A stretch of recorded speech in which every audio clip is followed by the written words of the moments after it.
Hi, Jamila. How are you doing? Fine. I'd like to call the order of the City of Las Vegas Historic Preservation Commission for the December 13, 2017 meeting. Please call the at this meeting, and never know which one to do first. Has this meeting been properly announced to meet the letter and spirit of the open meeting law? It has. Please call the roll. Chair Stoddall? Here. Vice Chair White? Here. Commissioner Clank? Excuse Commissioner Ellis? Excuse Commissioner Arnold? Present. Mr. Levine? Excuse Commissioner Beck? Present. Commissioner Hotchkiss? Excuse Commissioner Ross? Excuse Commissioner Cosgrove? Here. Commissioner Lerman? Here. Commissioner Baker? Here. Thank you. We have one. Thank you. Item number 3, public comment during this portion of the agenda must be limited to matters on the agenda for action. If you wish to be heard, please come to the microphone and give your name to the record. The amount of discussion as well as the amount of time any single speaker is allowed may be limited. The public is also welcome to make any comments as each item is being heard before we get to vote. If anyone would like to be heard at this point. And we don't have anybody on the telephone. Then let's move to item number 4 for possible action, approve the final minutes by reference of the regular meeting of October 25th, 2017. Has everybody had an opportunity to review those minutes? And did you all receive them in your email?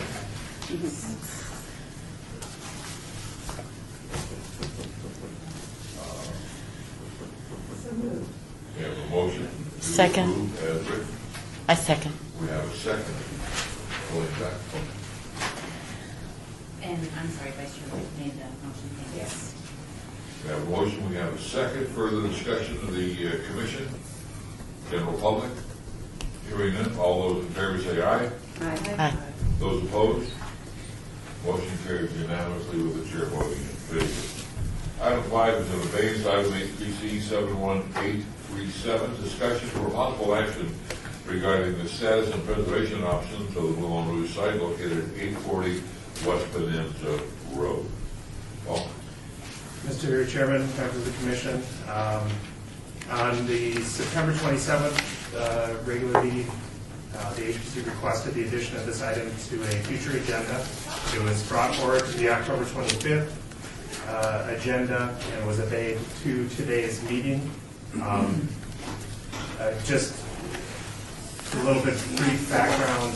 Since the time that the Commission heard this item previously in October, Clark County has chosen to, first they held a neighborhood meeting to solicit input from the neighborhood, and then shortly thereafter, the County Commission voted against purchasing the Moulin Rouge site.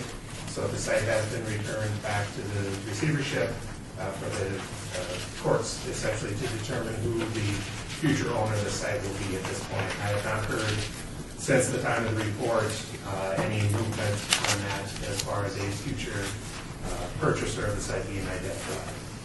So essentially the report, again, is on the record from the October meeting. Essentially, staff was seeking any input from the Commission as far as any actions they would want to take for developing a plan for commemorating the site in the future, or the possibility of other options going forward. So this again is out for the recommendation is staff to be authorized to seek grant funding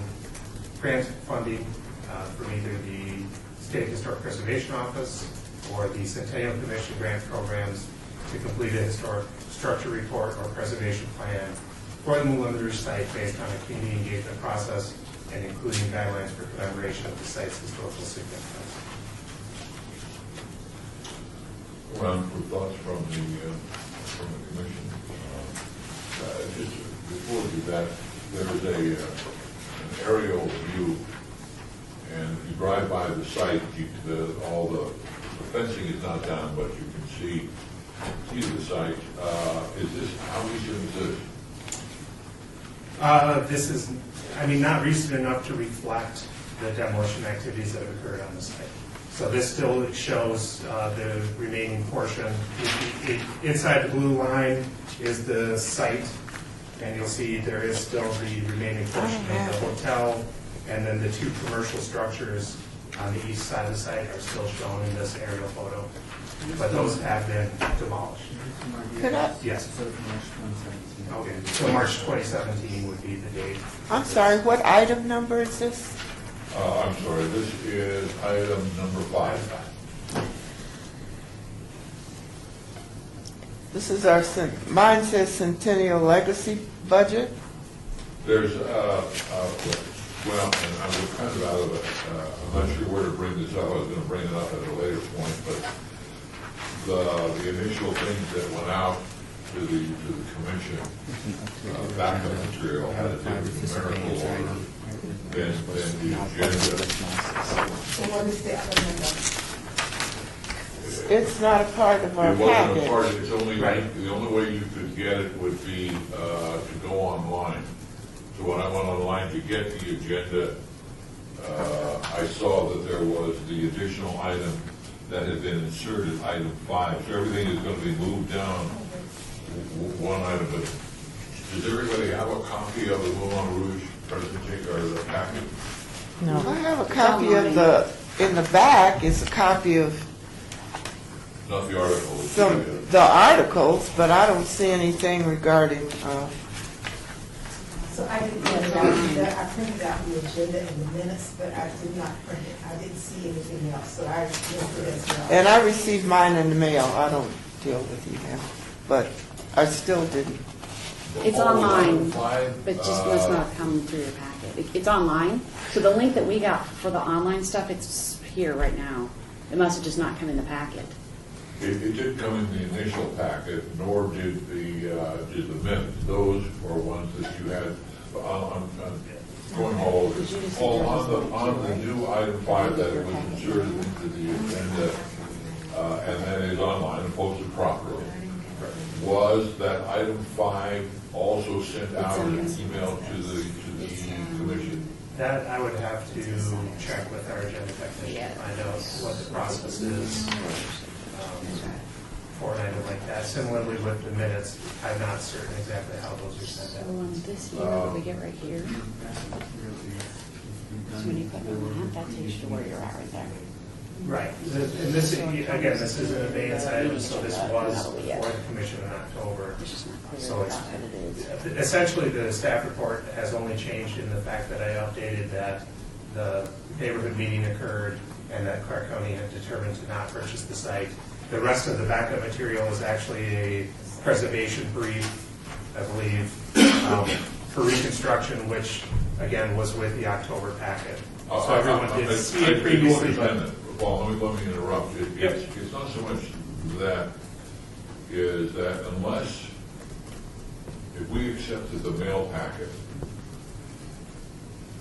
and didn't go online to get a fresh agenda, then we would be unaware that this item was on the agenda. Thank you. So, correct? Correct, I was not aware this item was on the agenda. I do know it was not a last minute because we have to have these posted in a proper amount of time. But I remember that this was an advance item and we had to put it into the agenda.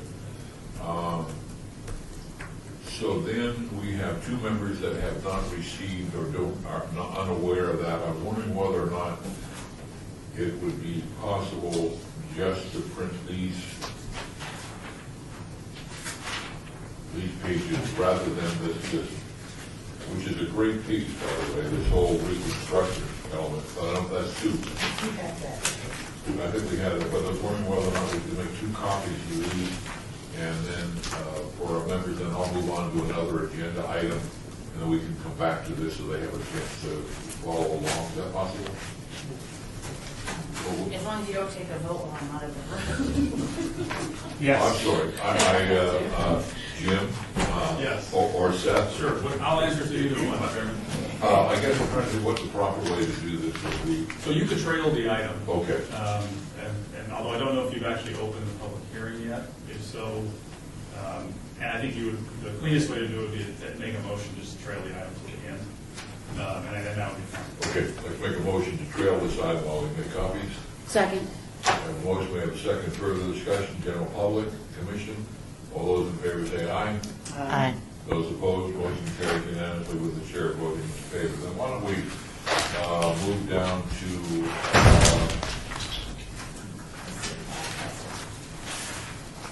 Bob, do you have a copy of the Moulin Rouge backup material?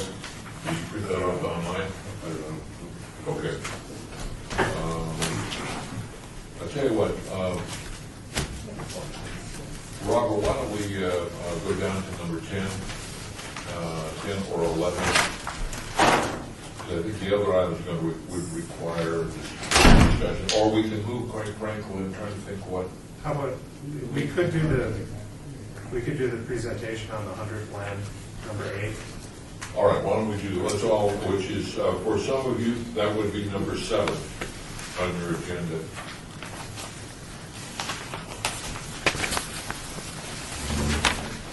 So let's roll again on item number 7. And that includes the chair. I got lost. What's the topic? Which one? What is the topic? The topic is the Downtown master plan, form-based code in the West 100. Okay, thank you. I, this one. Oh, that's 8. Yeah, it's just a single page. Oh, okay, I got it. right after the Neon Museum. All right. So I'd like to move, the chair would like to move to agenda item number 8. But we still don't have the recorder here, so maybe we should just pause. I think I'll take a quick recess. There's snacks. We have snacks. People want snacks. So we should- There's snacks. We'll just pause, and if anybody would like to get up and have some mouthful on it, so, not an agenda item, it could be an action item. There you go. Oh, so we're waiting for the copies? Is that what we're doing? Yeah. And while we're waiting for the copies, we might as well just go back to the regular untrail it.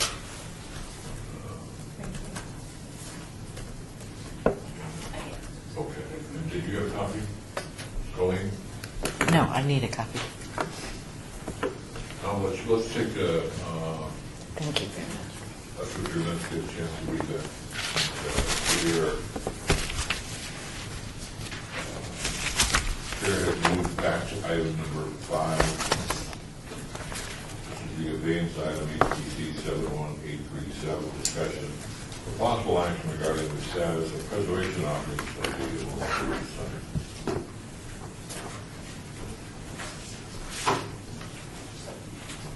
Well, this is really, this material you passed out last week has been very helpful.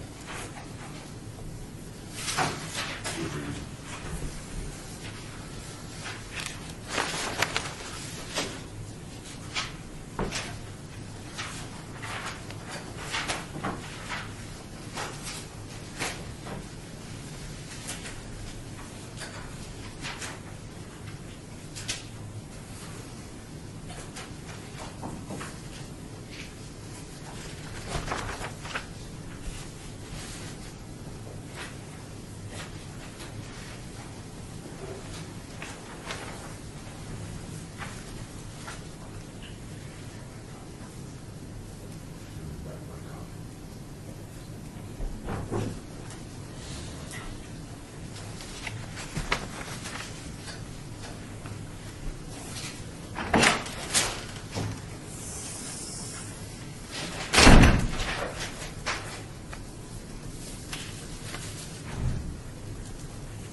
Paul, where we left off was the image that we have here. What's changed significantly from this image, which I think you said was March 25th? Just March 2017. March, okay. So since this aerial photo, you see the last remaining portion of the historically significant hotel building, which is in the sort of the northwest corner of the blue outlined lot. That has been demolished, as has the two commercial structures in the southeast corner. Is that 840 and 820? Yep, 840 and 820 are the numbers that are on those two structures. So those have all been demolished. The last time I was at the site, they were still removing some debris from the commercial structures at the southeast corner. There is still some portion of the 820 structure there as far as the foundation and concrete work, essentially because the rear wall of that structure is also the perimeter wall of the property adjacent to it. So I'm not sure exactly what the outcome will be with that as far as how much they're willing to remove before the site is taken over by a new owner. Well, is this the blue rhomboid sort of, is that the original site, or is this the site that is in bankruptcy? Yeah, that's the gaming footprint. That is the site that is in receivership. Is that equivalent to the National Register boundaries? Yes. So the building behind the northwest corner and the one to the north of that, those were not part of the original Moulin Rouge site? That's correct. Do we know what they were? Those were, I believe, motels. Beaumont? Are you talking about on the left side, on my left here? Yeah, to the west. That's were motels. It was a motel that was built. I'm not sure when, but it was. If I'm not mistaken in looking at this, it was a motel, and then it went into the other side, and okay, but 840 is a part of the original. Is that not? Okay. This site should be the site of the original casino hotel. Am I not correct? Right. So 840, that number there, that's where the cement that we still had that remains for the original site? Is that No. part of the original hotel? That should be. 840 is the single-story commercial structure, and then if you look just down to the left a little bit.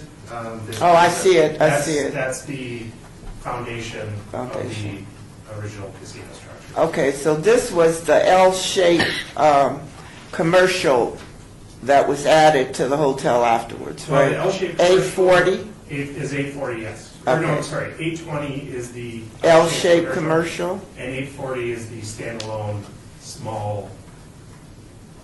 It doesn't look much different from the L-shaped structure from the street. It was a similar style of building. It was in its own right, or at least some things activities were placed there. But it's gone. Right. So the area in blue is with the exception of the exterior wall on the east side, is pretty flat.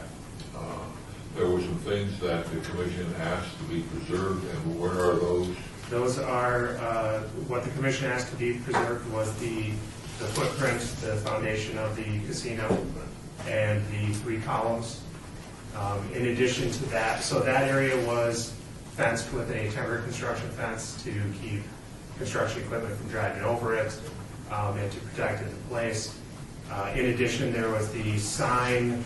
It's actually closer to, it may actually be on the motel property. The sign that had the W, the script W underneath it that was holding up that was also retained on site. Less so for the historic fact of it, but more that there had been some community interest in reusing that sign potentially in the future. So it was not in such ill repair that it could remain on site.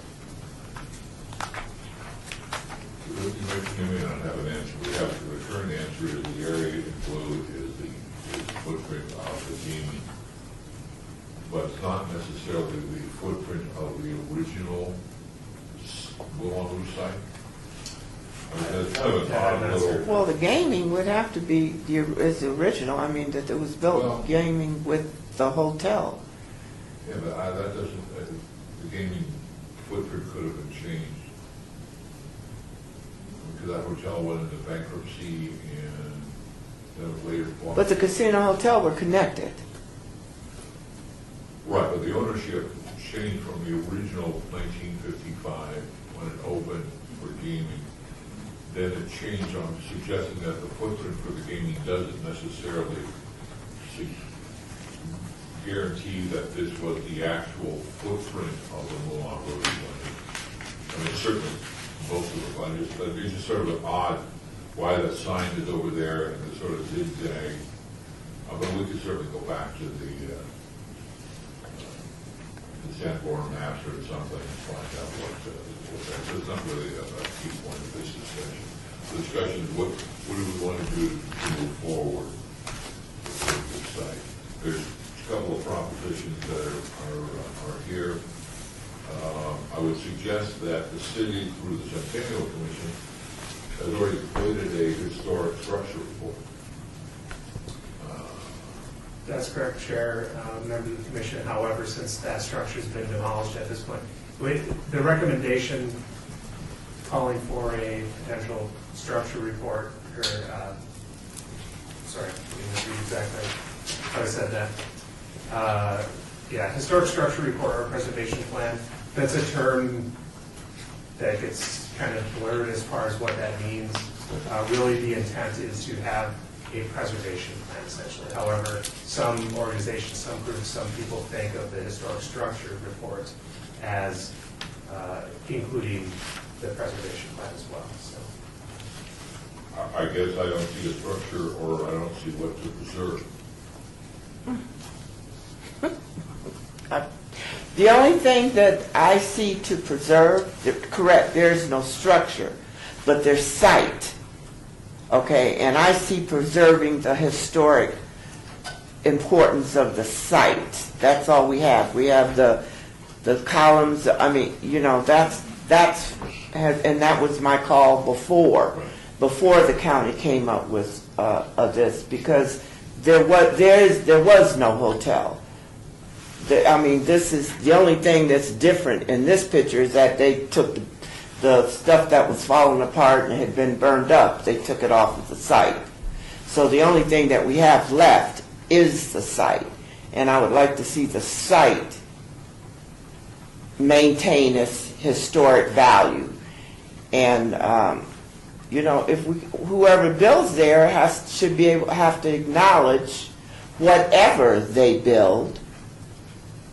Because, see, I don't see a hotel. I don't see anybody coming in with $800 million to build a hotel and casino, because it doesn't, that particular lay of the land there doesn't offer any economic, I mean, you know, unless you're going to clear up the whole block.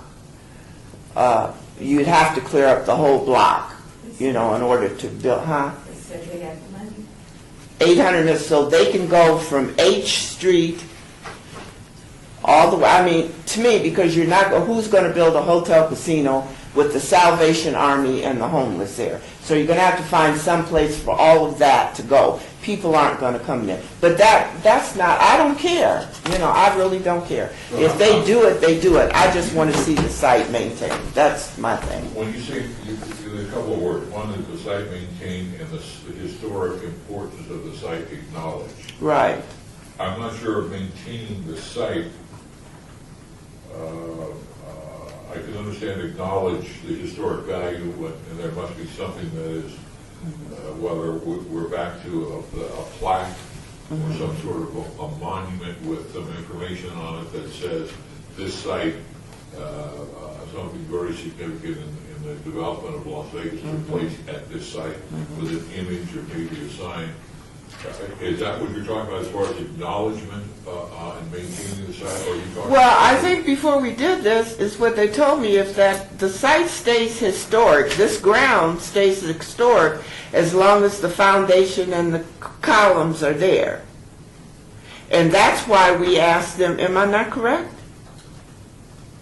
Mr. Chairman, members of the commission, the site stays historic unless the HPC moves to remove it from the historic register locally, or it is removed from the National Register. Wait a minute. So The site is always going to be historic, no matter whether it's on the Federal Register or whatever. It's a historic site.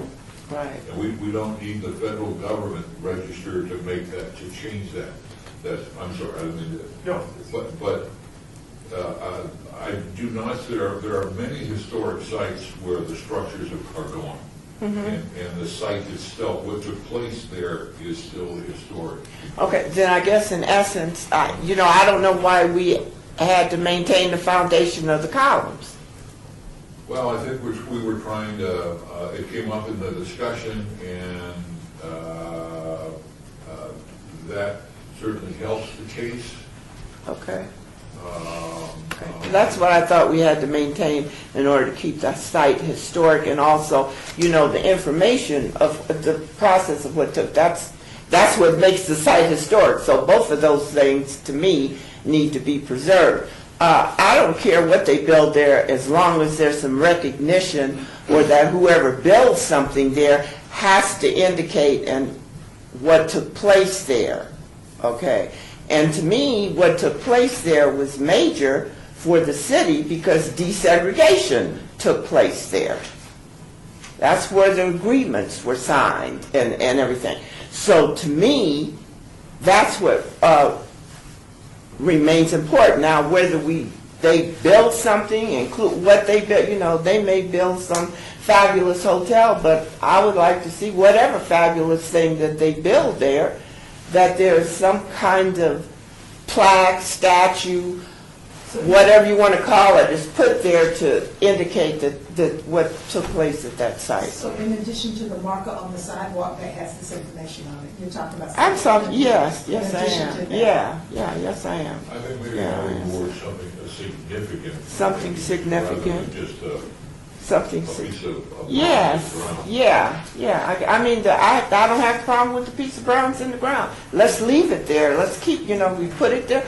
Please, let's keep it there. But something a little more significant should be placed there to whatever somebody builds there. I hope it's not just a parking lot, but, something a little bit more. With Rebecca Palmer, who is the State Historic Preservation Officer. I think we all know the process for a nomination on the Federal Register. A nomination is developed. Something within the city of Las Vegas would come before this board. We would examine it, suggest any changes, and then we would approve it. It would then go to the city administration, potentially another review by the mayor, as with Reed Whipple, and from there, it would go to the state, and then is examined by another board, and then to the federal government. For that process to be reversed, for something to be taken off of that, it would really need to be started by the State Historic Preservation Office. And Rebecca Palmer said their office has no plans to do that. That site is historic, whether there's a building there Or not. But I don't think I think what I would suggest what we need to focus on is what's the parameters we would want for recognition of what took place there. Whether it's a monument, a plaque, forcing the new owners to call whatever they're doing the Moulin Rouge. There are some limitations on what we can suggest. So I think, Paul, is there some additional report that you would suggest that we look at? I know this is an abeyance item. So do we want to look at something like that now, not knowing what's going to go there? Mr. Chairman, members of the commission, I think that's the first question that this commission needs to, I think the site's already on the historic register, so it's already been determined this is a historic site. Its significance to the community and its value. So I think the question first needs to be, does the commission want to proactively determine some means of commemoration for the site, or do you want to wait to see who purchases the site and what their plans are and work with them? Again, because this is on the local register, you would have design review at the time that they came back with their project, and you could work with them then to make sure that the commemoration of the site is appropriate. So it's really a determination of whether you want to do something ahead of the time or wait until it's been ordered. The reason why this was on the agenda again was because the county was looking to, by all means, it looked like they were going to purchase the site, and it was an opportunity to maybe get ahead of that, understanding that government entities, when they do development projects, finances are always tight on that, and commemoration of a site may not always be their top priority. So it's really at this point the commission's choice to determine, do you want to move forward with something ahead of time, or would you want to simply strike this item and wait until such time that further developments come forward as far as who's going to own the site, who's going to develop the site? Is there any way that you could put something in there? I mean, I don't see a point in putting something significant on the dirt lot there, you know. I don't. And to be clear, this is a private site. The HPC has no authority to do anything. Yeah, so I don't see anything. I'd just like to, from the ownership. I'd like for some kind of way to solidify that whoever purchases that, or that the HPC, that this is, that whatever they put there, that this significant monument, whatever, and I'm using monument for lack of larger vocabulary at this time, that they have to place something there. That I understand it's private property, but it's also historic, that you're going to have to place something there, or leave us, the HPC, the opportunity to place something there, or the city to place something there. That to me, for recognition, is there any kind of way that we can kind of wrap that in so that it happens? I guess that's where I am, because I don't know if I'm going to still be here when somebody purchases and decides to build that. I have no guarantee of that. And I don't know if the people that are sitting around here are going to be here, you know. So that brings back to your question. So I need a Since guarantee. it's on the city's historic register, what authority does the HPC have? And you mentioned private property, so what authority do we have? The HPC has the authority to take a position, to adopt a plan potentially for the site, again recognizing that it is a private site and there isn't a guarantee that they will comply directly with that plan. However, it would be a notice to any future property owners that this is what would be expected from them, from the HPC. This could also be accomplished, the HPC could choose to instead draft a letter or adopt a resolution kind of outlining the significance of the site, asking any future owner to meet with the HPC prior to developing any finalized plans for the site to make sure that the appropriate commemoration, interpretation, and so on is done for the site. Yeah, I think that's clearly an opportunity. I don't mean it's dramatic, but to put them on notice, using the language of a significant recognition of the site. I So we could, one of the items that, out of the action items, is simply either A, as Paul suggested, pass a resolution, or B, simply have a letter drafted to the new owners, whoever that may be, and hopefully within our lifetime. That simply doesn't indicate that that's the reality, but saying that we would expect that something of significant recognizing the historic importance of what took place to the Las Vegas community as a whole took place with the Lamont Rouge. So it's either a letter or a resolution. So it's one of the two options we have. Can we do both? Mr. Chairman, Yeah. Seth Floyd, Deputy City Attorney, if I could make a suggestion.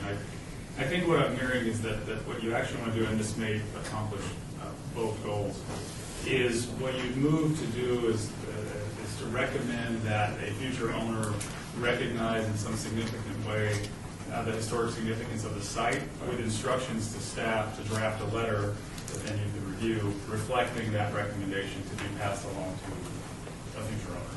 Is that kind of what I'm hearing? So that you could accomplish, you could pass it, you could make a motion to recommend that a future owner take some significant steps to recognize the site and direct staff to draft a letter to that effect that you could review. And I don't think we're under any imminent deadline now that the county hasn't purchased the site, so you could review that in the future. We could put that on an agenda for a future meeting or another report. I just have one comment. There was earlier discussion about that regarding us having an opportunity to review when they get to a final plan. But when that happens to us, we're too late. You know, we want to be able to talk to and work with people when they're developing their plan. You know, because, we've seen it happen multiple times where it's too late by the time they come to us. With that is an important action That's- within the letter. That's just my thought on this situation. That was my question as well, is how much weight does that letter or resolution hold? Because I agree, I think it's important to get them here in the beginning, and then we can potentially, offer this funding or grant funding to work with the new owner to come up with a preservation plan for the site that incorporates our ideas as well as their development ideas and the community's ideas. But how can we make sure to get them at the table early and not when they've already come up with a plan and we're in another El Portal situation where it's just a couple, changes that they're willing to make, but we're not going to get very far. Mr. Chairman, members of the commission, the difference between this site and El Portal is, of course, that this is on a register, and therefore they are required to apply for and get approval of the certificate of appropriateness from this commission. So they cannot proceed through the development process without this step. We can't compel anyone to begin that process any sooner than they begin it. We can't force them. However, it is a step that they would have to accomplish before they could develop. We can request that they meet with the HBC as soon as possible, but again, we have an ordinance that outlines our process, and that's all that we can really enforce. So a resolution, or if you take an action today and write a letter, it gives them notice that there is a process that they're going to have to go through, that there is a board that is willing to work with them to address these things proactively, and that's probably the best that this commission can do, is really notice to those people that there is a significant issue that they're going to have to deal with. And we should also know that there are several people who appeared in the meeting that was the town hall meeting where the community talked, and several of those people already have architectural renderings. So just know that some of those groups have already designed the building. And yeah, but again, that's why I'm saying it's important that we get, again, they're saying, to me, pro-action is more important. Even if we can't put a whatever my significant recognition of that there at this time, some kind of pro-action to make these people have to come to us to get them to understand, and I don't care who they are. You know, the point is, because some people have a rendering in mind, and that may not be the important thing, you know.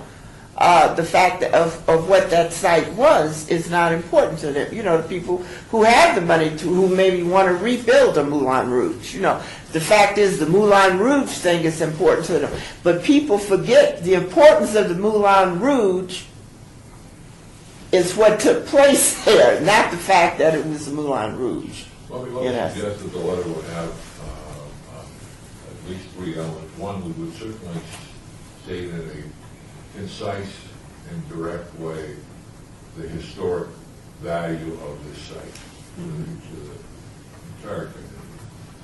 Secondly, that we would expect that significant recognition be publicly visible. We've had some experience in the past year where they said that they were going to do something, not this site, but another site. And it turns out it was inside an office building and nobody could see it. So I would hope that this be visible from the outside. And the third point is that we'll be pleased as punch to be part of the planning process and developing the historic aspects of the site. And then, in more legal form, indicate that the site's on the historic register. So those would be the 4 points I would think would fit in the letter. And we could have that. I know you're not doing anything over the holidays, so you can have that at our next meeting, potentially. Yes, potentially. I'll say potentially. I don't have my calendar. Well, I think it can, because that's another month, and I know this process has been there. Moulin Rouge site has been delayed time and time again, and I'm not sure somebody's ready with. Although they said they had checks in their pocket at that meeting. That's what they said. They said they had that, and I don't doubt that they possibly do have that. And please, for other members of the commission and people of the community here at Command Staff, I have no problem with the hotel casino being placed there. My only problem is, I'm looking, that land needs to, whoever builds something or what happens in that 2 miles of that land there, and I'm extending it past the Moulin Rouge, needs to show some economic growth, some economic value. And I just find it very, very hard for a hotel casino to be placed on this little bit of property to provide economic value or growth. It's going to take a whole lot of other stuff. So it's not that I don't want that there and don't want to see that more than anything in the world. That would be nice. But I want to see that block. You know, you come under that thing on Bonanza, that overpass, the Charleston underpass on Bonanza, and that whole block there, you know, is Blythe. And in order for something to be successful of that magnitude that they're talking about, you got to do a whole lot to the city. But that's where I'm coming from. I'm not against, and I guess I've said it to Clay T. or whoever was there, you know, whatever, or at the meeting, you know, people I'm not against a hotel. I'm just saying. Oh, there were all kinds of plans. Yeah, I would like, and there were some good plans there, but I mean, it's going to take a lot for that All right, so we block. have I think to add, it's appropriate to the letter that we mention that there's some funding, we can offer to work with them to put together a preservation plan. That's a good grant plan. funding. Sometimes people need the carrot to get them to the table. I'd like to, well, okay, if you've got. And that makes keep that in sense. our back pocket. I'm not, if they've got these hundreds of millions of dollars, I'm not sure why we need to give them a grant to do something they should. Well, That I they think should want to I do? think the grant That's would not gonna be happen. She's to right. have the city do a preservation plan that we could then use proactively to work with them to come up with proper development before they get too far or could retrofit with their plans. I think, If they're not open to using the preservation plan, then we wouldn't follow through with the grant plan, would be I agree. my guess. But they may not be willing to spend their own money on a preservation plan, but they might be willing to work with us if we can fund it with a grant. Dangle a carrot in front of their nose, and if they don't follow through, then like you said, they don't get the money. You know, you gotta come up, you gotta provide something. So we're saying we're all ready to go a little, you know, to help you out here, but I would say we may be able to. Right, I don't mean to promise it. I Yeah. just mean to let them know that there's options out there that could help fund such a partnership or working together. I don't disagree with the spirit, I guess I just, well, How much is the grant funding that you would apply for? Mr. Chairman, members of the commission, I do not know how much funding would be attached to something like this. You can put together all different levels of, preservation plan could be all different levels, whether it's just a consultant doing that work or whether you're doing a robust community engagement portion of that to really gauge the community's interest and make sure that that's reflected. So it could be any amount of money. Between what and what?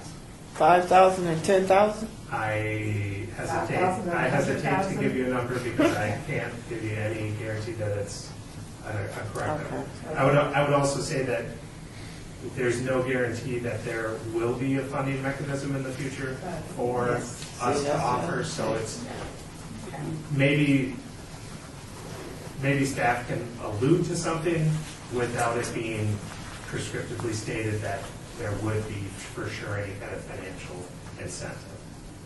I could try Might to have do to leave something it like out that there. with the letter. I don't think we should allude to it if the possibilities are very, if it's a limited possibility, let's not allude to it in the letter. There is also the National Trust for Historic Preservation that just created the African American Action Fund, which is $50,000 to $150,000 worth of grant funding for projects such as this, preservation plans, bricks and mortar projects that are significant to African American history. I don't want to play poker here, but that would almost be just something that we would be nice to have when we sit down with them and say, okay, we are willing to go to the Centennial Commission and support a request, or here's this other. I'm not sure we want to allude to it unless we had the money in our back pocket right now. Mr. Chairman, Seth Floyd, Deputy City Attorney, what you could do, since I believe the direction is going to be, I think the direction is going to be for staff to draft a letter. Maybe they can include it in the draft.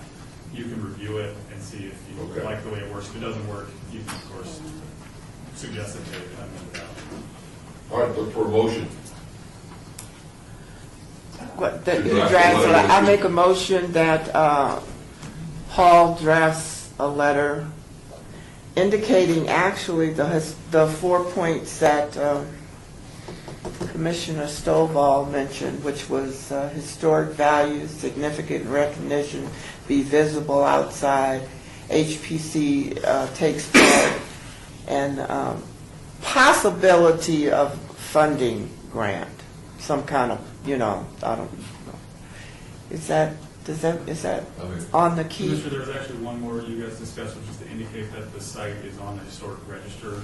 Site, City register. right. I mean, the city register, reminding them that they will, I think the purpose of that is to remind them that they'll be coming to you at some point anyway, so you might as well work with you in advance. So Agree. I second all of that. Okay, we have a motion, we have a second. Further discussion of the commission? General public? Hearing none, all those in favor say aye. Aye. Those opposed? Motion carries unanimously with the chair voting. Thank you, If you hear of anything, please send it to Paul and he can forward it to the rest of the committee. But don't reply all. I think that needs to be part of the NRS, don't reply We are now on item 6, the HPC 72141, discussion for possible action regarding the Historic Preservation Commission Centennial Legacy budget. And this would be for those you received the mail would be item 5, but it's actually agenda item 6. Any questions, comments? Well, I have one. This is the budget that we're going to present to the Centennial Commission. No, this is the budget that has to go before City Council. It has to be included with the department budget for City Council. And the question, at our last meeting, we approved the idea of having a new nomination for Las Vegas High School. That's not in this budget. That's correct. The source for that hasn't been identified for sure yet. So that would either come from the standard funds that the HPC has access to, or it could be an application to the Centennial Commission.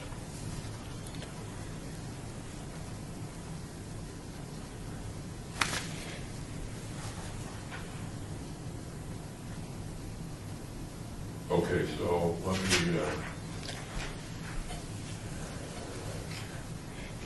Can I ask a question? I had trouble reading this to quite understand it. So in asking for money, you have the $87,900 amount that's operating? Sorry, say that again? So- Okay, I see which number you're looking at, yes. So, but that is, and is that the detail over here on the right? But that doesn't seem right. So across that same line, where it reads operating $87,940.55, the next dollar amount is for total funds that are encumbered or have been expensed in the fiscal year of 2018. So that is $6,333.79, showing that the remaining fund is $81,568.76. So that amount that's been encumbered or expensed up to this point, you can see if you follow that line down, you see the amounts that were expended.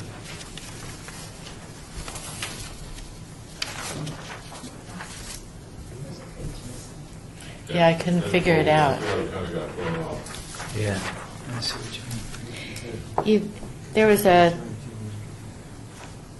There was another page I found stuck in somewhere else. I didn't know if it went with this.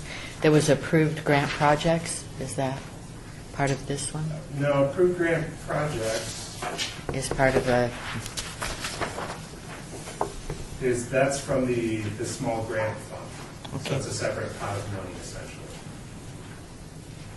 So that's why I brought up Las Vegas High School, because it says remaining available fund is $81,000. And why we couldn't use that money for Las Vegas High School. 68. We can. Okay. $81,000? No. Not all of it. Oh, you mean to get whatever we want to have done? Yes, okay. So that would give, we could add that under historic resource survey and inventory, or historic research and documentation. It would actually be under State National Register of Historic Places because it's an update of the National Register nomination. Oh, is that what, It would be under the, the top? Okay. Las Vegas High School is not on our historic register. Well, it was done in 1964 and is, No, it's not on our register, is what you're it saying? is on the register, but it's so outdated that it needs to be updated, like we did with the West Side School. That one was done in 64. What would you guess that a dollar figure would be to update the National Register of Las Vegas High School? 5,000, 100,000? Somewhere between 10 to 20,000. Okay. What do we pay for, And then what we paid for the West Side School, that wasn't through your No, that wasn't through my organization. it was closer to, the Harrison House, I think, was 24,000. You're talking about a local register nomination No, or it was national. So a national would be more because there's more research required.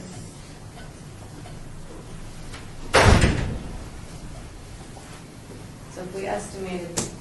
So it's gonna be more like 40 to 50,000? 40 to 50,000? About 20,000. So somewhere between 20 and 40. So I'm suggesting that maybe we say up to $30,000. Didn't you just say the other one that we updated was 20,000? So if we're gonna do this, it's gonna be more, so wouldn't that be like 30 to 40,000? I'm trying, Paul, is there any way we can tell what the West Side School? I thought that was it, that was expensive, Yeah. like 25 or so, I thought. So you're gonna update this? Yes, if Chairman, members of the commission, if you'd like, we could update this and return with this item. Thank you. When do you need to get this to City Council? Robert Sorrentfeld, acting planning manager. We start the budgeting workshops after the new year, so we would need to definitely, we can use some, we start the workshopping after the new year, so we can have a draft of kind of where we think things are, but we would need action probably at your January meeting. Okay, all right. So then I'd just like to, whether this is the motion, like to propose that we add Make it 35 and we're good. I move we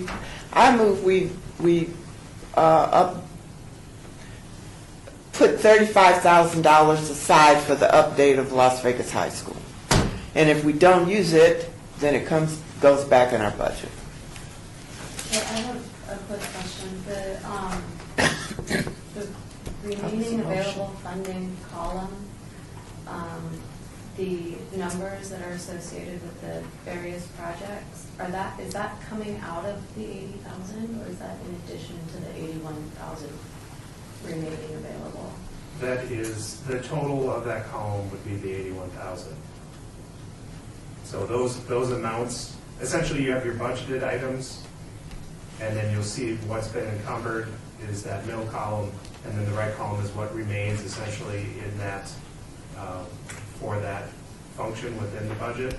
And all of those items in that far right column would total up to the 81,568.75. Or they should. Let me Yeah, that state doesn't that. seem like it's adding up to me, but if that's the case, then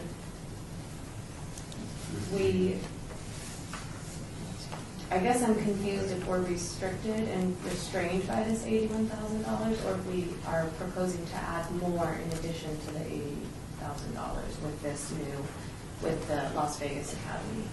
38, 48, 58. Well, to be clear, this is funding from Centennial Commission. So we are restricted to this dollar amount unless we return to them and ask them for it. So we can rearrange the location of some of these budgeted amounts to account for a project like Las Vegas High School, but we can't exceed this funding because this is the pool. This is our budget. So there's flexibility in how it's spent within the $81,000. Correct. This budget could be rearranged to move the budgeted amounts to other areas to address, for example, the Las Vegas High. It's a line item. So I have a question, just because I've worked with state years and federal years. Is the city operating on a calendar year then? No, fiscal year. Their fiscal year is not the calendar year? Correct.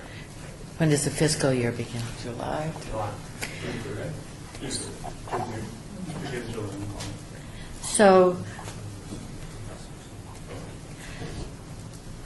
So if they're starting to have budgeting meetings in January, is that for FY19? Through you, Mr. Chairman, yes, ma'am. That's the process for the next budget year begins in January. A preliminary budget has to be filed in April. And then the council would actually have a special workshop to finalize the budget in May, I believe it is, because everything's got to be up to Carson in June. So, yes, it would be finalizing the FY19 budget at that point. So that's where I'm confused between 18 and 19 here. Is this what, I'm not sure I quite understand where we This are. is until June 30th This money? of 2018. Yes, The budget we brought yes, us. this fiscal year encumbered here, or this is the money that was allocated for this budget cycle, given these programs, given the potential of spending, for instance, $20,000 on historic resource nominations for the City of Las Vegas Historic Registry or state or national. So we included a $20,000 potential spend there, of which, again, looking at this, it doesn't look like it looks like we actually did spend some of that money because it's saying there's only $8,815 left in that allocation. So while, to Paul's point, the buckets can move around, Yes. the overall pool is what it is, and I'll be honest, I'm not entirely sure because the Centennial stuff is a little different than the general budgeting process, the general fund stuff, but typically the pool resets at the beginning of the new fiscal year, but I'll be honest, I'm not entirely sure if that is the case because this is basically a Centennial grant to the HPC to fund your operation. So it could be very similar to capital, where whatever you're allocated, as long as those projects are continuing, that money stays in your pool to reuse. So, let me see if I can say something.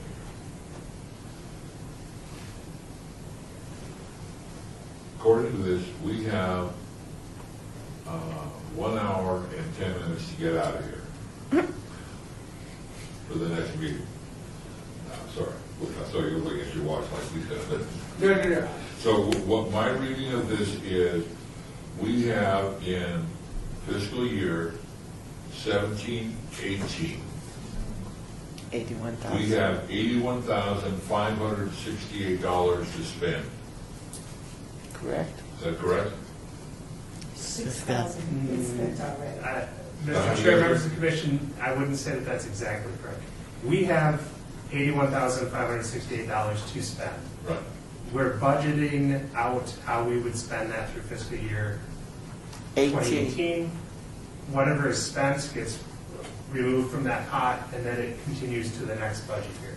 We do not have to spend all this money in 1 year, but this is the money that we have to spend. But we could, correct. And we will get an additional, I'm almost sure, $75,000 annually from the Centennial Commission. If our budget still has $81,000 in it, they're not going to give us They're another not going to give us 75. another But 75. by June 30th, some of this will have been spent. Correct. And if Las Vegas High School needs additional monies that we don't have in our budget, the Centennial Commission, I'm sure, will step in and do what has to be done for Las Vegas High School. But, So I don't think there's a problem.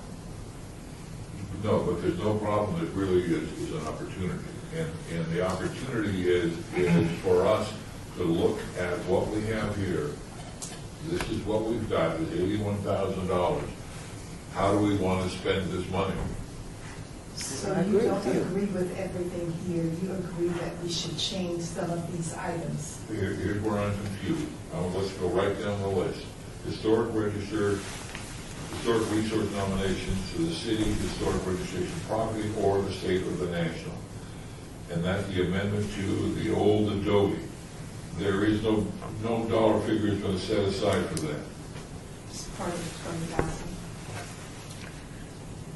Has that been done? The Reed Whipple National Register, well, we've already done that. How We much did did that that. cost? That came out of this, we used Why, 8,000 of the 20. So all of these 1, 2, 3, 4 things came out of $20,000. Am I not correct? Well, we haven't spent them.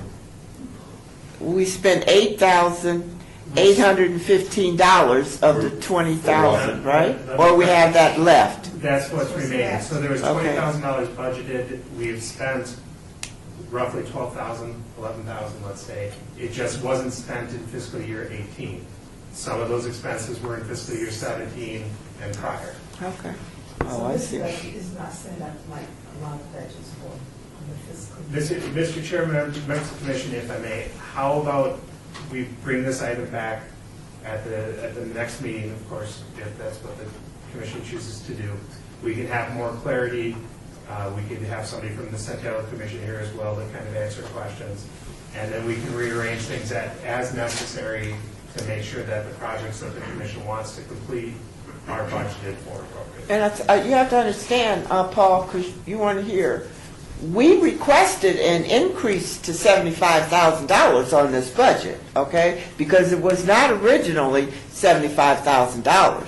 We went in, if I remember, because I think I brought it up, for more money. Why do we not have more money to do some of the things that we have? So what you need to understand is what Commissioner Stovall is saying is that then there may be some things on here that we didn't get done because we didn't think we had the money to do it. If we're able to do some things, then we need to go ahead and get them done. Also, I agree with him on budget.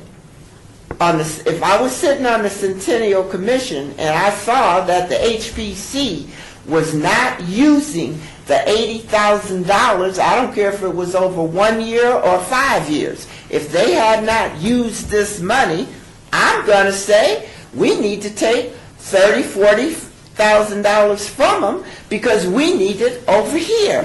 And they obviously do not need it. So I have to agree with Commissioner.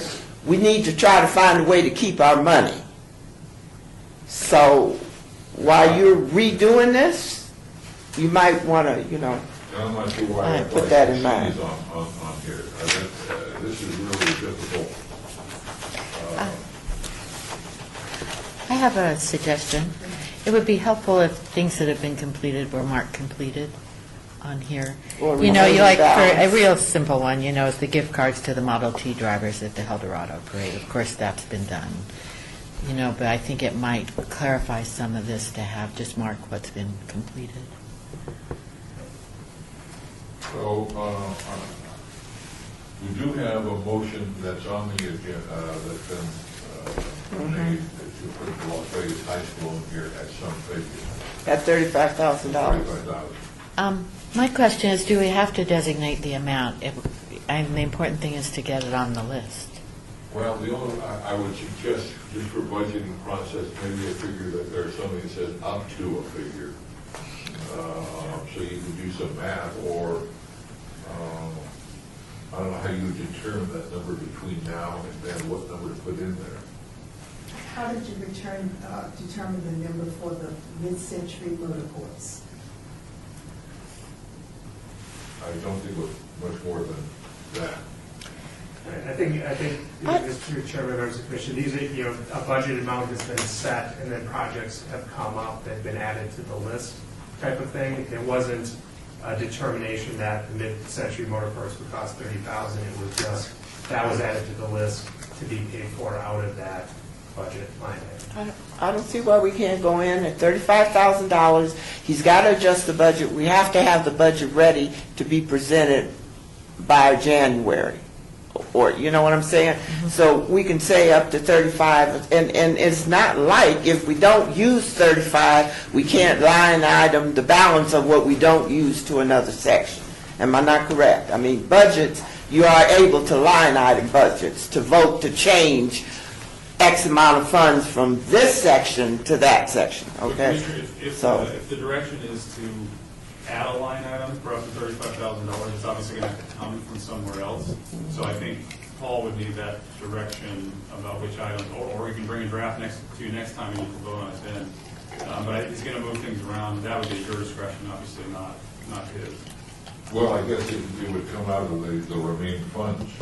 If Yeah. there's $81,000. But I believe those remaining, if I understand the chart correctly, the remaining funds, they are allocated, they just haven't been spent. Yeah. So they are tentatively, well, I don't know if they're tentatively or actually allocated to the projects defined on the left.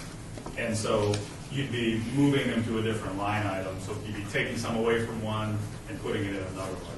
Well, then I've got a question for you. Why are we spending $20,000 on an adaptive reuse ordinance? That's, why are we paying the city to do that? Mr. Chair, members of the commission, I'm not sure what those projects are specifically for. I would have to do some research. That would have been directed by the HBC to include that on the list, so. So I think that could be one that could easily be, there's 20 of your 35,000. Well, maybe we should let him just play with it and bring it to us in January. I'm trying to give you some slack here, but understand that, and I have to go, I don't understand, if we have a balance, so that balance of 81,000 is for the rest of our lives?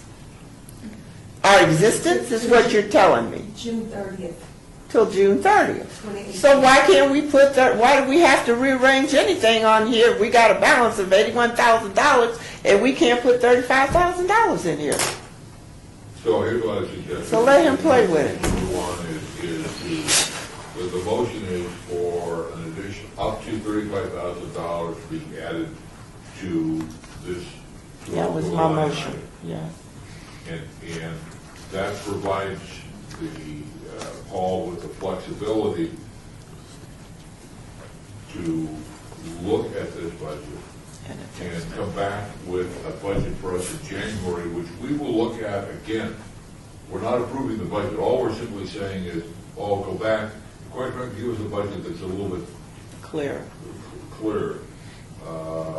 and add one element to it. Bring that budget back to us, and then we will look at it again in January, each of the items. Do we need, and maybe you can come back and tell us we don't need to spend 20 grand on historic research and documentation for a conservation ordinance.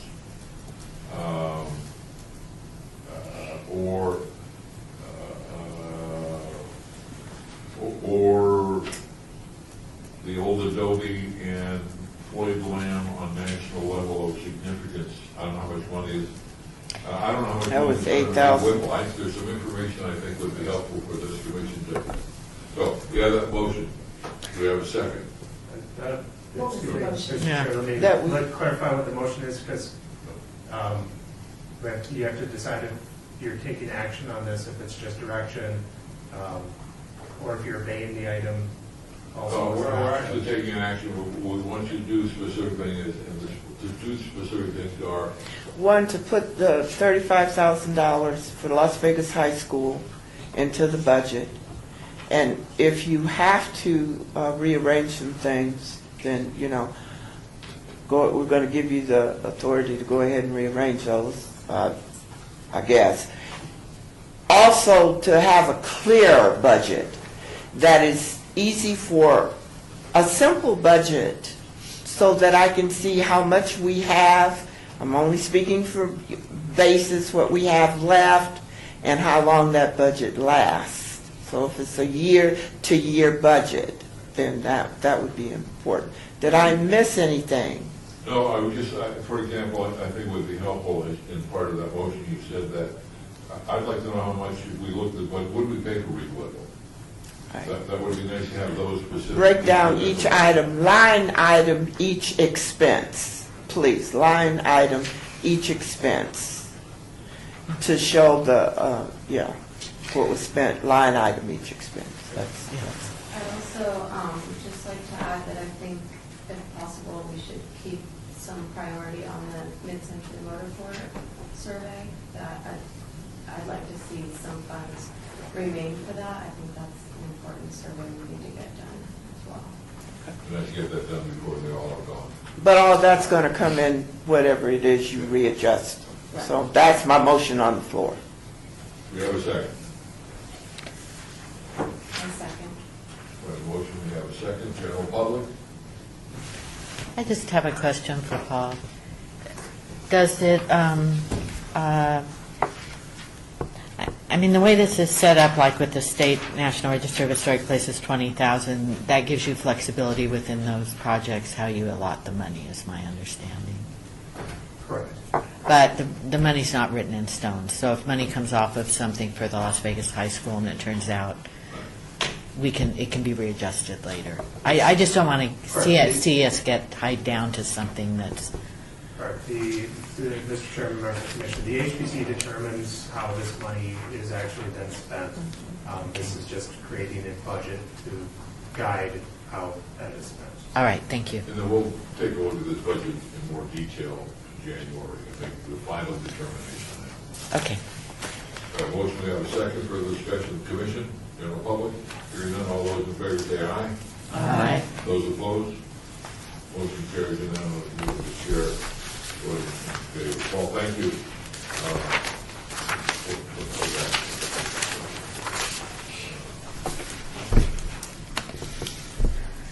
Here's the legacy grant. We're now on item 7.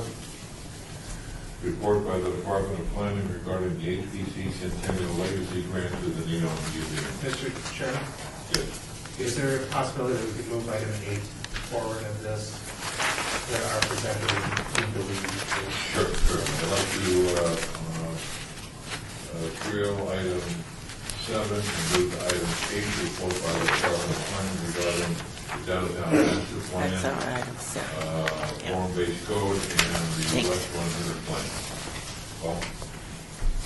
Mr. Chairman, members of the commission, we have with us Michael Howe, the urban design coordinator for the Department of Planning, and Steve Clark with the University of Nevada, Las Vegas Downtown Design Center to give a presentation to the commission. Please. Good afternoon. Michael Howe, urban design coordinator, City of Las Vegas Planning Department. With your permission, Mr. Chair and esteemed commissioners, I'd like to go through a brief project update on the form-based code. Something we presented at a couple of meetings in the past, just to give a quick update of where we're at. And then I apologize, I'm not trying to talk too quickly, so if I need to slow down, let me know. Since the introduction of the form-based code at the last meeting, we now have a draft of the code. Real quickly, that's available online at formbasedcode.vegas. And from there, you'll find interactive maps listing out all the 12 districts of the downtown master plan, a copy of the final adopted downtown master plan, and then also a draft of this form-based code. The starting point, we're focusing on the medical district, so the draft of the code only extends at this point with the medical district, with the anticipation of future districts being added, primarily Fremont East, Las Vegas Arts District, and Historic West Side. Last month, earlier In that order? Not necessarily in order. It may look like Historic West Side might work its way up the pecking order, all to be determined. Earlier last month, we did meet with the Scotch 80 and McNeil Neighborhood Association to go over the process of the form-based code and some of the inherent benefits that it would have, in this case, aspects of neighborhood preservation. So one of the things we mentioned, the form-based code does have some strengths for historic preservation, and that it establishes and acknowledges context and character in the code. So therefore, you can, in the code, start establishing where your community landmarks, viewsheds, items that you want to protect and preserve to keep the nature and character of given districts and neighborhoods. So with that, I'd like to segue into the 100 plan, Historic West Side District Plan, that will be the guiding visionary policy document for this section of the Historic West Side. And with that, Stephen Clark, the developer of said plan, over that briefly. Yes, good afternoon, Mr. Chair and members of the Commission. I'm Steve Clark, Director of the Unity Downtown Design Center. So I'm here to talk to you a little bit about what the plan is. I have a copy of the plan here in my hand. It's about a 170-page document. The primary bulk of this document was established through a study in 2015 through the Centennial Commission. And the study was carried out by under the direction of myself at the Downtown Design Center with students from the School of Architecture and a team of consultants that included local and international consultants and faculty from the School of Architecture as well. So what the 100 Plan is it's a document that contains the visions and aspirations of the community. We engaged the community through an intensive public engagement process that included a series of different workshops. And so within that public engagement process, we formulated a series of projects based on community input, and the document also contains the stories of stakeholders and community members, and also an implementation and action plan. And so through the document, there were 8 big moves, eight key projects that were identified by the community. And just to give you an idea of where the Historic West Side is, for those of you that are just a little unfamiliar with it, the site is bounded by Owens on the north, I-95 and the I-96 and I-15 to the east and south. And I'm sorry, Martin Luther King. you said if you're going too fast, we should let you know. Okay. I-96? Sorry, yeah, no, sorry. I'm just to warn everybody, I have a medical procedure later this afternoon, so I've been fasting, so I'm a little blood sugar right now. Well, I think many of you don't feel it. So, anyways, I'm going to start over again. So the site is bounded at the north by Owens Avenue, the east by I-15, and the south I-96, about 95, and then the Martin Luther King to the west. And so I think this is a good image that shows how the Historic West Side has been in decline since the height of its what shall we say, a community in the 50s. This image really shows this is an air photo from the 1950s, 1959. This is an air photo from 2014. One thing that you can definitely see, aside from the integration of the highway, which was a devastating impact on the community because it tore away a portion of the community, divided it, is you don't see any trees. And there's studies that show that neighborhoods that are without trees are neighborhoods that are less vibrant, less healthy. And this really shows how the neighborhood is going to decline. And despite that, through the public engagement sessions, I've never met such a passionate community. And so just to give you an idea of what the process included, starting in fall of 2015, my students and myself and my design team at the Downtown Design Center did a series of analysis maps where we studied the technical data that we could find on the Historic West Side, everything from history to climatic conditions to population demographics to historic sites.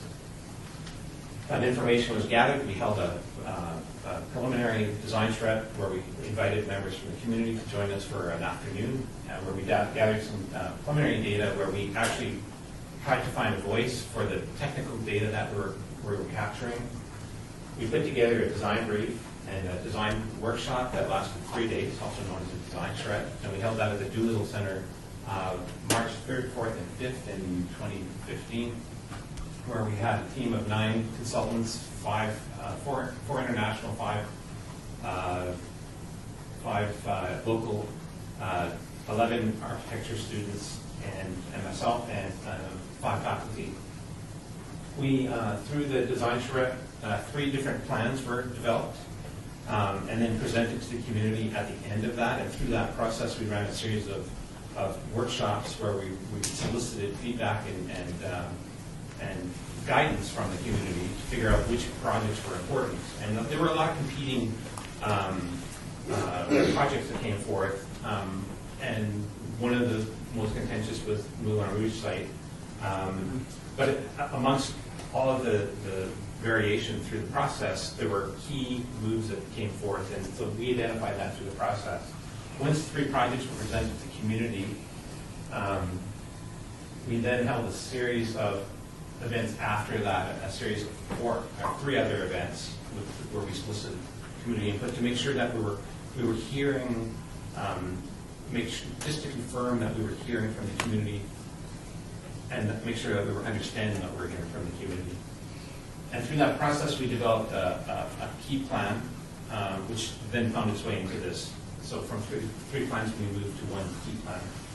And through that, and presented that plan to the community back in May of 2015. And then through the summer, myself and my research then did the due diligence on the plan, where we transitioned the plan with the city. through to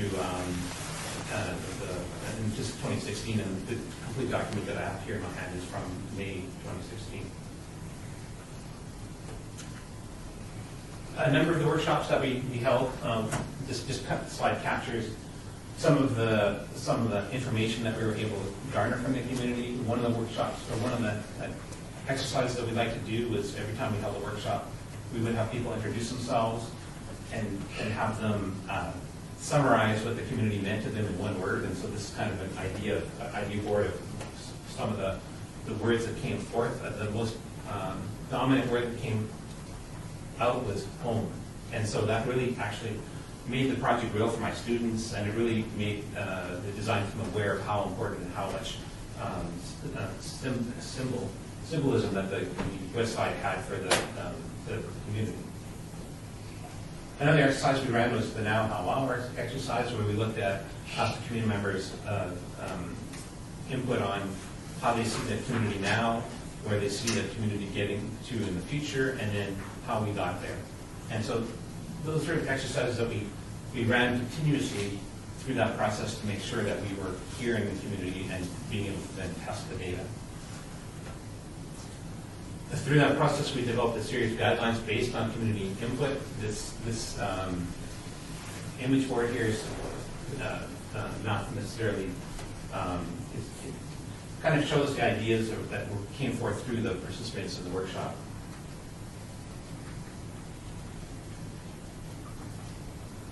And through that, we looked at the existing neighborhood, mapped it, and then took the design ideas from the design community to start to establish a new district overlay for the community. And like I've mentioned, 8 key projects came out of that. And to save the commission time, if I were to go through this presentation, it'd probably take an hour. So out of the 8 big moves, again, I just want to flag this part in the slide. There's a certain idea that came forth from a number of community members through the process. And so this was kind of talk to you through how we developed the number of ideas for the project. So one of the ideas that came out of the community was to preserve and recognize the neighborhood's history. So for example, that historic sign that has been maintained or retained on the historic Moulin Rouge site that's sitting there right now and it's been in decline. One of the ideas that came out of that design charrette was that the sign should be saved and repurposed.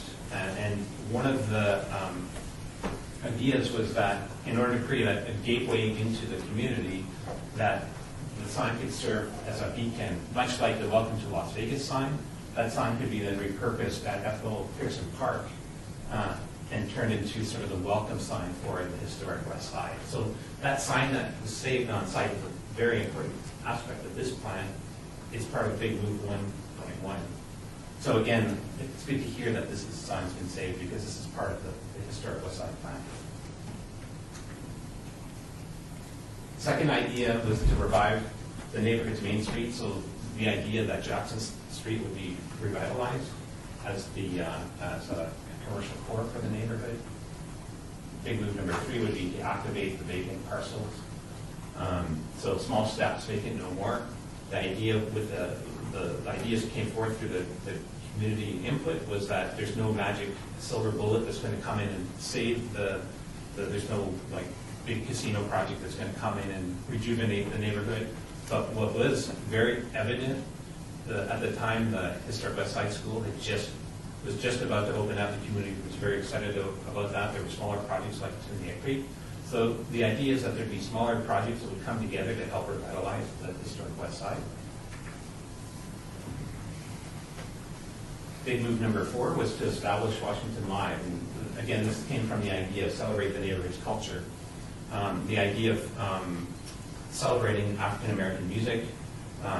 The idea that Jackson Street could host a whole series of commercial activities seemed to kind of be too much for that street to hold. And so the idea that Washington Avenue, which has a higher traffic impact, could actually be that place for more higher energy entertainment could take place, and it had a better, closer link to the downtown. It also linked to the historic West Side School and Ethel Pearson Park. So there could be events like a pop-up music festival that could happen in Ethel Pearson Park to get individuals and people excited about coming down to the West Side and getting past the perceptions of what the West Side is.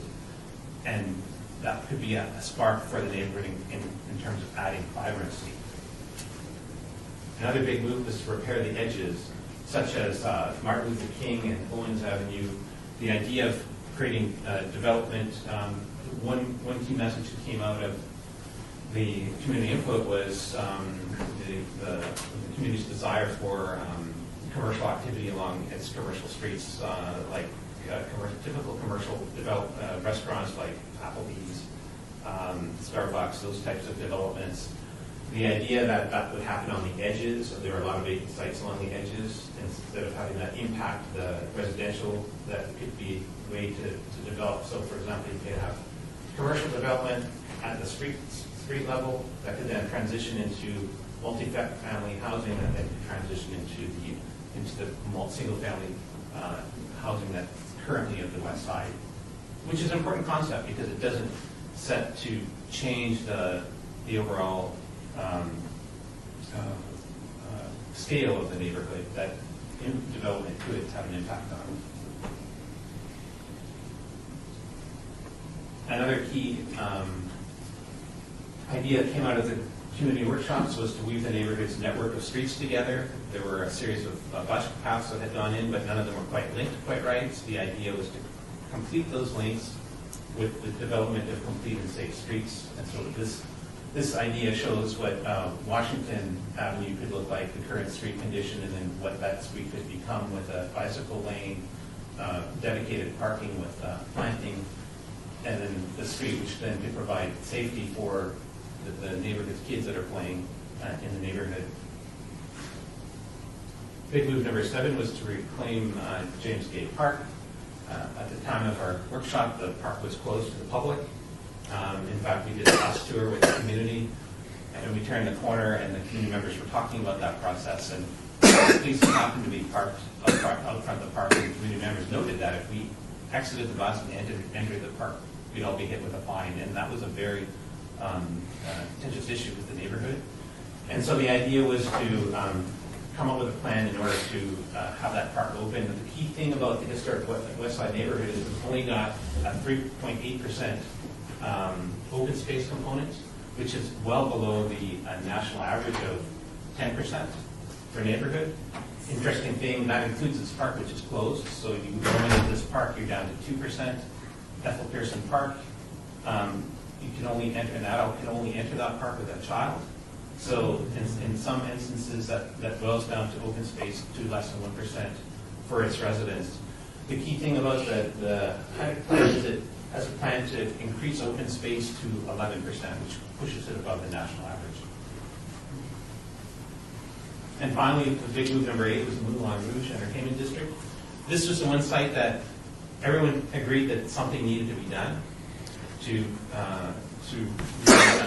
invigorate the site, but it was the site that had the most discrepancy on what, there was no common theme. There were individuals that wanted the site to be redeveloped exactly as it had been as a historic Moulin Rouge. There were individuals that wanted the site to be developed much like a Las Vegas Strip casino. There were those that thought that the site should be developed as like a more neighborhood scale casino like the Wildfire. And then there were those that felt the site should become a symbol of rebirth for the neighborhood and should have something that the community was demanding, which turned out to be education. And so through the plan, we looked at a hybrid version of that where there could be a satellite college, a UNLV site, or a CSN site that could take place on the Moulin Rouge site that could even be combined with a smaller hospitality intervention, such as a neighborhood casino, and the two could work together. But also part of the plan is the outline of that the site needs to be developed under a business plan. And so that shows some of the potential of what could happen along that site and that district. See, those are the 8 that you came up with. Are those little difficult for me to read the fine print there. Are those available somewhere on site, on a website, or I'd have to direct that question to the city because are they in that book? we don't have, we have on our website, we just have a few images, but this document is not public yet, I do believe. Right, so it'll be on the January 3rd City Council agenda, so we can distribute. So it should be on the backup, available, I believe, soon. Just because some of those things impact, or we would be directly interested. And when will the pecking order, as you mentioned, be determined? Is that the city council or? Yeah, again, that's something that, even though there are 8 big moves and they've been late numbered 1 to 8, that doesn't necessarily mean they're in order. I'd almost, Well, that's an important part, too, to clarify. So this would be the visionary document, not necessarily the binding form-based code aspect. I need you closer to it. I'm sorry. Oh, well, you can leave the light off, I just need you closer to him. So, yeah, Mike will have the urban design coordinator. So this is the visionary, the policy guiding document. As we build and develop the form-based code, that'll actually be the rules. How do we implement these key items? So that pecking order is really being influenced, for the most part, political leadership. We've seen more appetite to move towards Ward 5 than we've seen Ward 3, which is covering Arts District and Fremont East. Definitely interest, it's just we have more appetite to focus on this area. So in essence, is this a preview of what's going to be these 8 points for the Moulin Rouge, or for the west side? But there are similar things for each of the other areas? The remaining 12 districts. So in the case of the medical district, there's a facilities plan. I don't believe that there will necessarily be any district to as quality and level of detail per district as the historic west side. yeah, the key thing about the 100 plan is that it was, this document is so neat and tidy, but it was a process of community engagement. So we had, aside from the design team, we had 68 contributors from the profession and the students. In addition to that, we had 200 individuals from the community, and those are documented participants that provided, who signed in, who provided written statements or who provided interviews. 200 individuals that a lot of the individuals came to numerous events. So it was a very, and then there were more people on top of that were undocumented, but we were able to document 200 community members who actually had a hand in contributing to this document. My last question is to me, there's out of those 8, there's really only one. And I was wondering how you arrived at the pecking order of putting what I consider the Jackson Street revitalization to me is the core for that. How did that become number 2? Number 1 deals with welcome to the historic West Side, and so that was something that, from a plan point of view, that we thought could be an easy or a simpler project, which meant taking the sign from the Moulin Rouge site, having it restored, and re-engaged Kitty Corner in Ethel Pearson Park. I think it's great, but it's more of a symbolic thing than. Well, but it's something, see, that was one of the discussions, I guess you had to have been at the, and so I'm trying to condense things, but to tell you a bit of a story from the public engagement process, the community said, this is great, we're doing this plan, but we want something done. We want to make it happen. And so this could be a smaller project that could come with minimal money and have something happen, because the community is hungry for something. They want to see action. They're tired of having false promises and things not moving ahead. So this was a project that was simple and had a lot of symbolic significance because of the Moulin Rouge site and saving that sign and having it become the way of the wrecking ball. Whereas the Jackson Street is actually, it is a priority street, but in order for that to work from an urban design point of view, there needs to be some vibrancy activation from Bonanza. within. Yeah, there needs to be all this vibrancy, because the way Jackson Street or Jackson Avenue worked historically was through segregation. Everyone was confined to this neighborhood, and so it became a walkable community in that sense.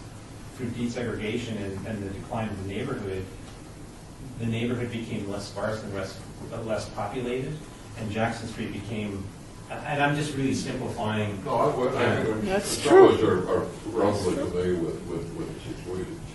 The one thing that's not listed here, though, is that whole, an essential part of the responsibility we have as a community is for the homeless. And that provides a challenge for the area, especially on Bonanza. Was that brought into the discussion? It was. We actually tried to address that through the process, but the community was very adamant that no, we do not, like, we were told no, because we actually had ideas that we could present based on the observations that we made through the process.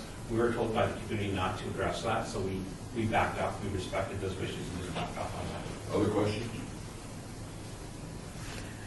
I'm sorry, not to address the homeless at all?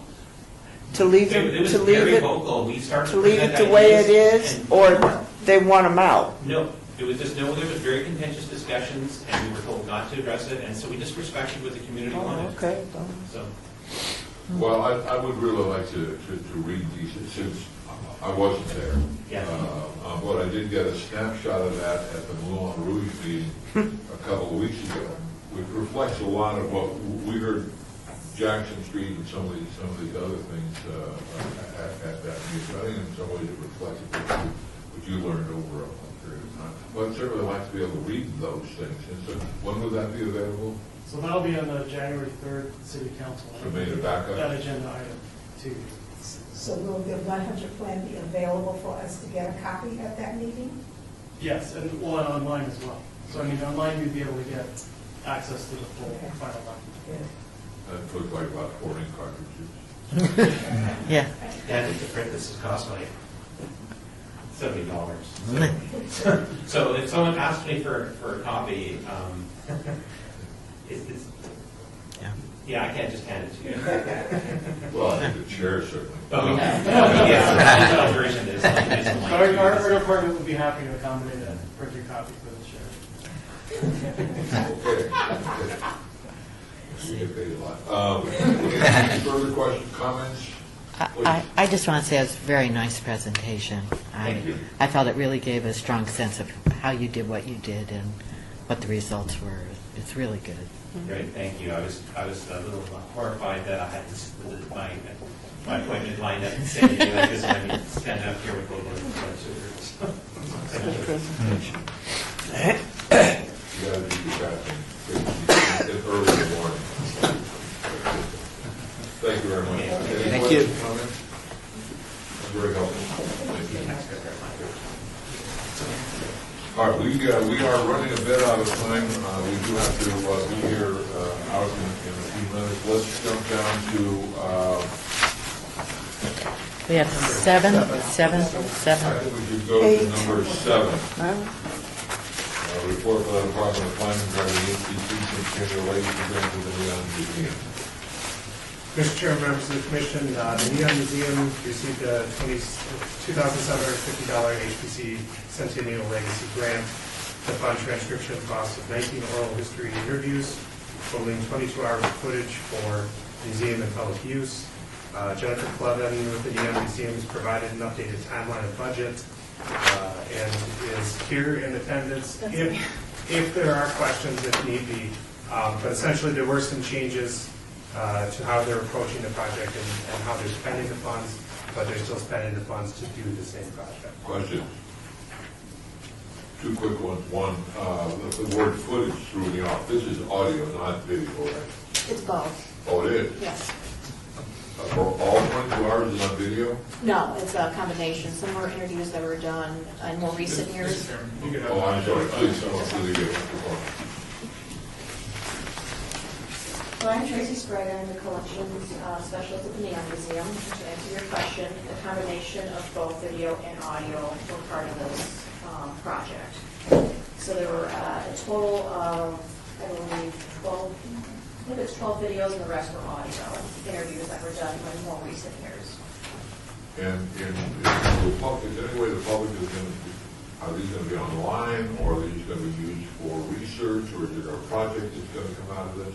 Ultimately, eventually, we would like to put it on the internet. That's something we've been talking about, having our collection present or available to the public at some point in the future. It's something we're working on, but definitely it'll be part of our research library that we're also working on, hopefully having up within the next year or two. Can you give us just quick highlights about the kind of people you talked to? Yeah, most of the people within the videos would have been sign designers that created a good majority of the signs here within Las Vegas. There were also interviews with former staff at the Neon Museum talking about the early years of the foundation of the institution. Will UNLV Special Collections get a copy of the transcribed interviews? I'm sure we can make arrangements if Ms. White would like them. Okay. Thank you so much. You're welcome. Who did the Long re-sign? Was that part of any of the oral histories or the designer or that? Betty Willis was one of the interviews. Yes, but I don't know, I do not recall if Willem mentioned in the interview. I'd have to go back and review. Do you still have that sign? Yes. Any other further questions? No, that's great. Thank you very much. Appreciate it. Thank you. Is that Ben? This is them so far, yes, and we will provide a physical copy or digital one, whichever the commission would prefer. Great. Thank you. Thank you.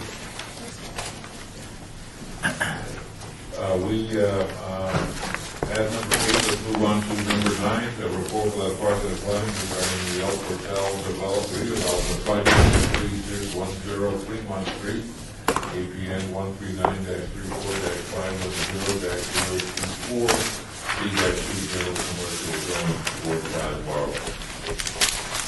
Mr. Chairman, members of the commission, on October 25th, the HPC approved a review of the El Portal redevelopment project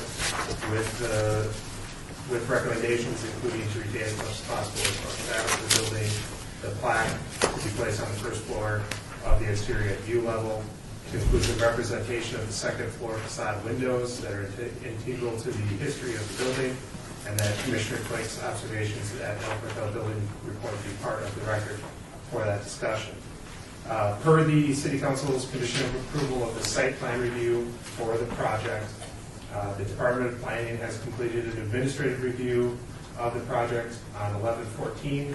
Staff met with the applicant and administratively approved amendments to the site plan review and to the special use permit based on the revised elevation and floor plan for the second floor. The elevation that was submitted for that review and approved was attached to the report. There's also an 11/17 copy, same exact drawing, but a few people reported issues reading some of the information on there, so I brought additional copies. As I said, those were attached to that report. The notes that are shown on the drawing have been changed to include statements that cover conditions 1 through 3, and further detail on the signage and the terracotta roof line were provided within the notes. The Department of Planning worked with the applicant to have one of the balconette windows installed in the second floor balcony area as part of the history wall, with indications along the balcony railing of the previous locations of the balconette's windows. So there'll be a clear representation of where the windows had previously been on that second floor. At this point, again, the Department of Planning has administratively approved their site plan review amendment and the special use permit amendments reflecting these new plans. So they are moving forward, or can move forward with development of the site. So, I don't understand, but I know I missed the meeting. So is this what their building is going to look like? Mr. Chairman, members of the commission, yes, this is reflective of the plans that were shown to the HPC at the previous meeting. Okay, I remember the meeting where, right, but we asked for some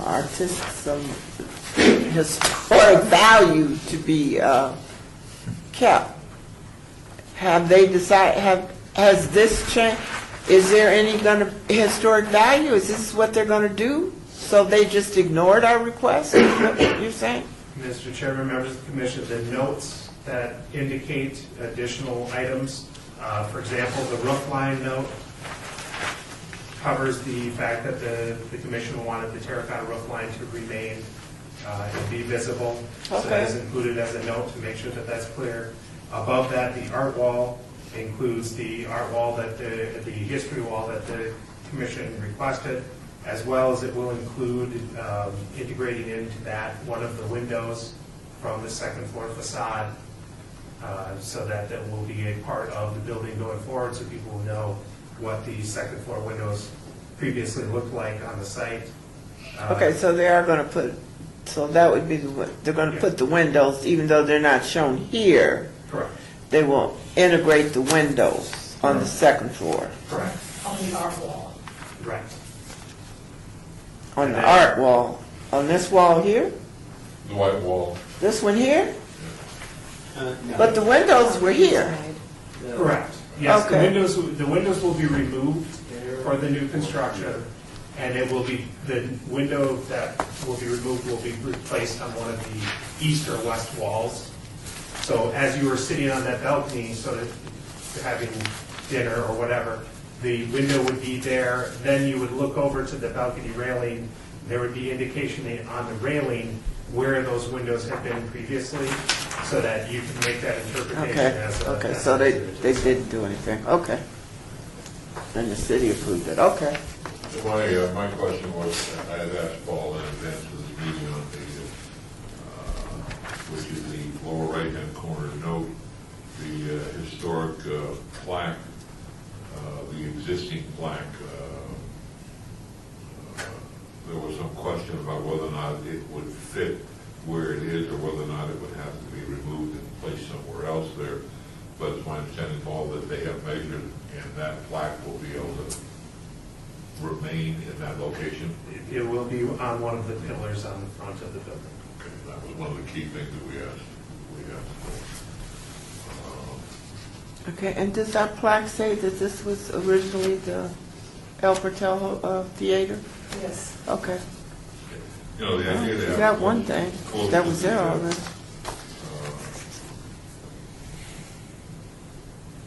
I didn't realize the L was part of the L, or the E.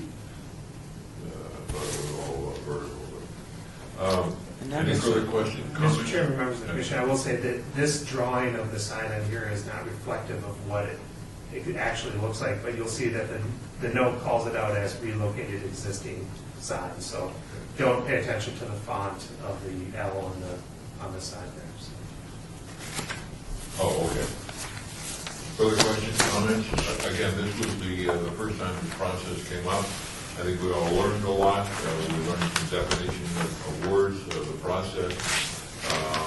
But I will have to say that to Commissioner Barlow and to the mayor and the council, an effort was made to bring the Historic Preservation Commission into this process, even if it was just we learned a review process. It was something we learned, and I hope we'll be able to provide additional advice to the council and to the planning department to move forward in this area along Fremont Street. But I will get into a rant on first or did one. That doesn't necessarily have to be. So any further comment on number 9? Hearing none, let's go to the report on the project map, Department of Planning, Ward 1, 3, and 5. Again, Kaufman and Commissioner Barlow. Mr. Chairman, members of the commission, the project maps, as per usual, are attached to the report and are available online in an interactive format for review. So the staff would just receive any questions that the commission may have. Further questions, comments? Public?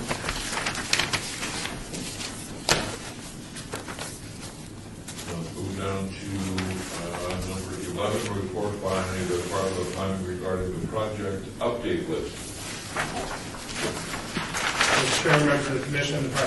list is included. Updates are again shown in red lettering. They're focused on the Moulin Rouge, reflecting the neighborhood meeting, the county commission vote, and then also the Reed Whipple building that was on the 11:30 agenda for review by the Board of Museums and History, and then would go on to SHPO for final review comments, and then on to the federal government. When reading this, it seems like an artifact document that I'm not sure what purpose it serves beyond